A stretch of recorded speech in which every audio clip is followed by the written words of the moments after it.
You know, that thing we all want, but sometimes struggle to maintain. Whether it's sticking to a workout routine, finishing that project, or just resisting the urge to binge watch Netflix instead of being productive, self-discipline is the key. But here's the thing, it's not about being perfect. It's about progress. So let's break it down together. To make this fun and relatable, I've brought in a friend to help me out. Meet Alex, who's going to represent all of us when it comes to struggling with self-discipline. Alex, come on in. Hey everyone. So yeah, I'm here because, well, I need help. I've got goals, big ones, but somehow I always end up scrolling through my phone or procrastinating. It's like I know what I should be doing, but I just can't seem to do it. Sound familiar? Don't worry, Alex, you're not alone. Let's break this down step by step. First, let's talk about what self-discipline really is. It's not about being a robot or never having fun. It's about aligning your actions with your goals, even when it's hard. What is self-discipline? Self-discipline is the ability to control your impulses, emotions, and behaviors to achieve long-term success. It's about making choices that benefit your future self, even if they're not the easiest or most fun in the moment. Okay, that makes sense. But how do I actually do that? Like, how do I stop myself from hitting snooze or eating that entire bag of chips? Great question. Let's start with the first step, understanding your why. Alex, tell me, what's one goal you're really passionate about? I've always wanted to write a book. I love storytelling, and I have so many ideas, but I never seem to make time for it. Awesome. So, your why is your passion for storytelling and the dream of holding your own book in your hands. But here's the thing. When the going gets tough, and it will, you need to remind yourself of that why. It's your anchor. Okay, so I need to keep my why in mind. But what about when I'm just not feeling motivated? That's where most people get stuck. Motivation is fleeting. It comes and goes. Self-discipline, on the other hand, is what keeps you going even when you don't feel like it. Let's talk about some practical strategies to build that discipline. 5 strategies to master self-discipline. Strategy number 1, start small. You don't run a marathon on day 1. You start with a single step. Alex, instead of trying to write an entire chapter of your book in one sitting, what if you committed to writing just 100 words a day? 100 words. That's doable. I could probably do that in 10 minutes. Exactly. Small, consistent actions build momentum. Over time, those 100 words turn into 1,000, then 10,000, and before you know it, you've got a book. Okay, I like that. What's next? Strategy number 2, create a routine. Discipline thrives on structure. If you set a specific time each day to work on your goal, it becomes a habit. For example, you could write every morning right after breakfast. Got it. So routine is key. But what if I get distracted? Which brings us to strategy number 3, eliminate distractions. If your phone is your kryptonite, put it in another room while you work. If social media is pulling you away, use apps that block those sites during your work time. Yeah, my phone is a huge distraction. I'll have to try that.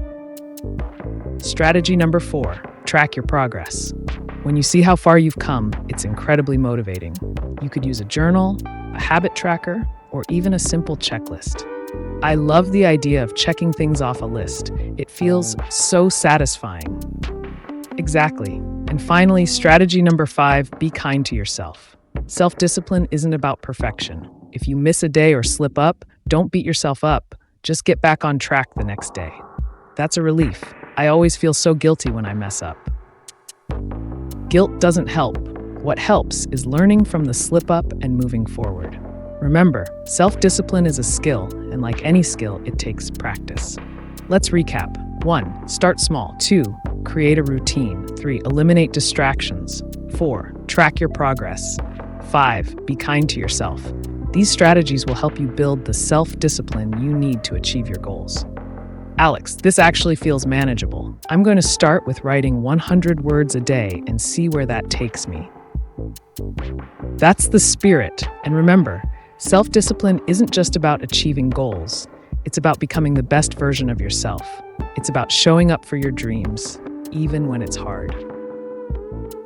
Alex, I'm so excited for you. And for everyone watching, I want to hear from you. What's one goal you're working on? And how are you going to apply these strategies?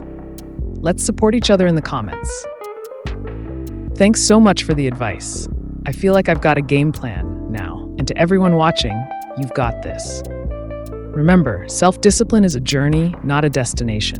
Keep going, keep growing. Let's go a bit deeper into each of these strategies.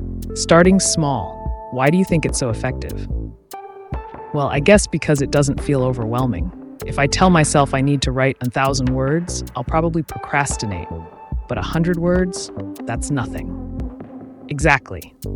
It's about tricking your brain into taking that first step. Once you start, you often find that you want to keep going. It's like Newton's first law of motion. An object in motion stays in motion. That makes sense. So what about creating a routine? How do I stick to it when life gets crazy? Great question. Life will get crazy, and that's why flexibility is key. If you miss your morning writing session, don't scrap the whole day. Find another time, maybe during lunch or before bed. The goal is consistency, not rigidity. Got it. So it's about being adaptable but still committed. Exactly.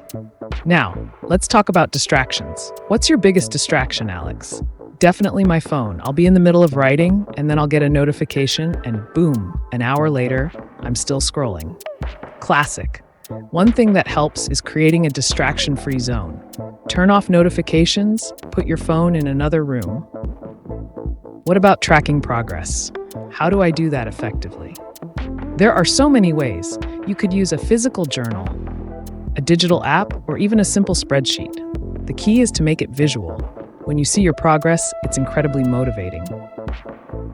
I like the idea of a journal. It feels more personal. Perfect. And finally, being kind to yourself. Why do you think that's so important?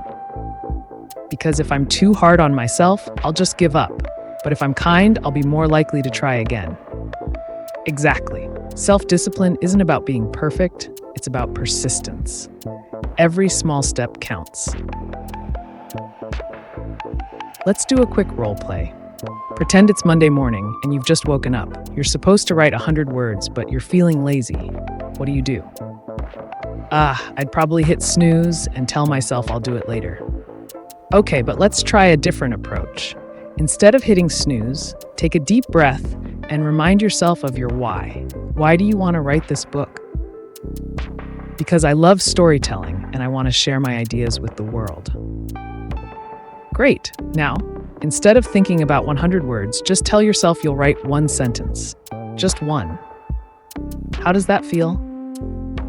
Okay, that feels manageable. I can do one sentence. Exactly. And once you've written that sentence, you'll likely feel motivated to keep going. It's all about that first step. I see what you mean. It's like breaking it down into tiny, doable chunks. Exactly. And remember, it's okay if some days are harder than others. The key is to keep going. Alex, I'm so proud of you for taking this step. And to everyone watching, remember, self-discipline is a skill you can develop. It's not about being perfect, it's about progress. Start small, stay consistent, and be kind to yourself. Thanks, Sarah. I feel so much more confident now. And to everyone watching, you've got this. Let's break the barriers together. Absolutely. Don't forget to like, comment, and subscribe for more tips on personal growth and productivity. Until next time, take care and stay disciplined.